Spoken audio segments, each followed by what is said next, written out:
School officials say they're on a week-to-week basis when it comes to providing meals, but a couple things are clear. There are plenty of people that need them and plenty of people willing to help. For Tiger TV News in Ascension Parish, I'm Jacob Cheatwood. They grab their toy from the box and they begin the process over and over until eventually they sniff for drugs and then get a reward for finding them. When did Columbus discover North America? Whew, it was a hard one. I have no idea. You want to phone a friend? Can I phone a friend? President Biden is urging for a $15 minimum wage. Some people support it and some don't. As the warmer months come closer, so do mosquitoes.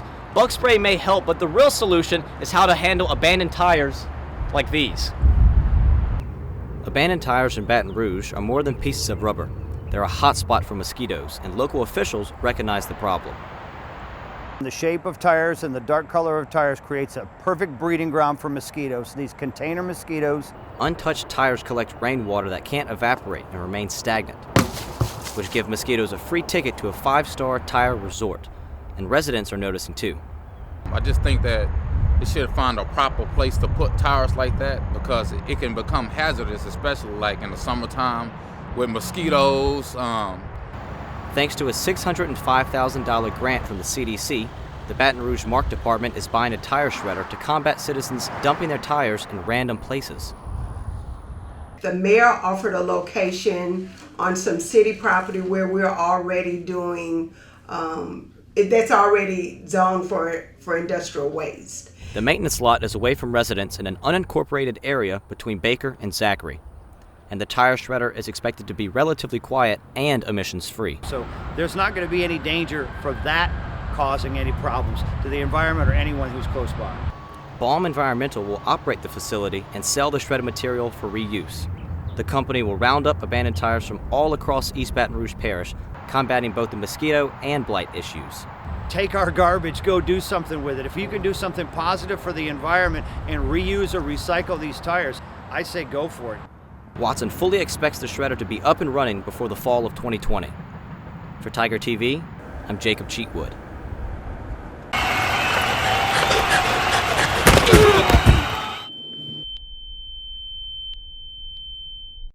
When I got blindsided in practice and my head collided with the ground, that's when I got my first concussion.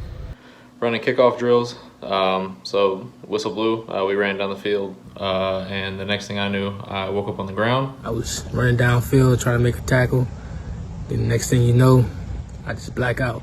And me and the safety made head-to-head contact, and when I came off the ground, my ears were ringing. I couldn't remember the play after that or the play after that, even though I knew them. There's 67,000 concussions each year in high school football. Equipment plays a huge role in getting guys ready for Friday nights. But it's what happens here on the practice field that's key in limiting head injuries and concussions. And hey, a player was getting more contact at practice than he was in an actual game. You know, and the thing about practice is that practice can be controlled. So Sandoval High School changed the structure of their practices, replacing a lot of the full contact drills with bags and sleds. And the data shows that it's working. You know, so we reduced that number to 3 this year, from 15 to 3, by just making one change, by just them not having to have contact at practice. The Gators also became a shoulder lead tackling team, a style of tackling tokened by the Seattle Seahawks, which emphasizes taking the head out of the play.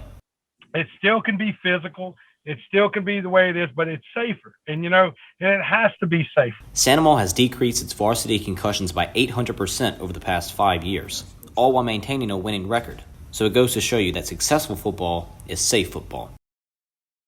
President Biden is urging for a $15 minimum wage. Some people support it and some don't. So let's break it down. Value of the minimum wage has eroded.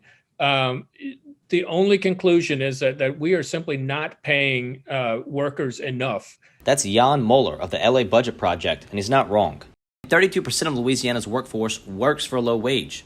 So an increase in that wage can actually help the workers and the state. We can grow a stronger economy if we invest in people and if everybody has a chance to compete in the economy. Data from 2020's stimulus packages shows that 80% of families that made under $75,000 a year spent their impact payments on direct expenses. This means that if people are in need of money, they'll spend that money once they get it. And that spending supports jobs and supports other businesses in that community.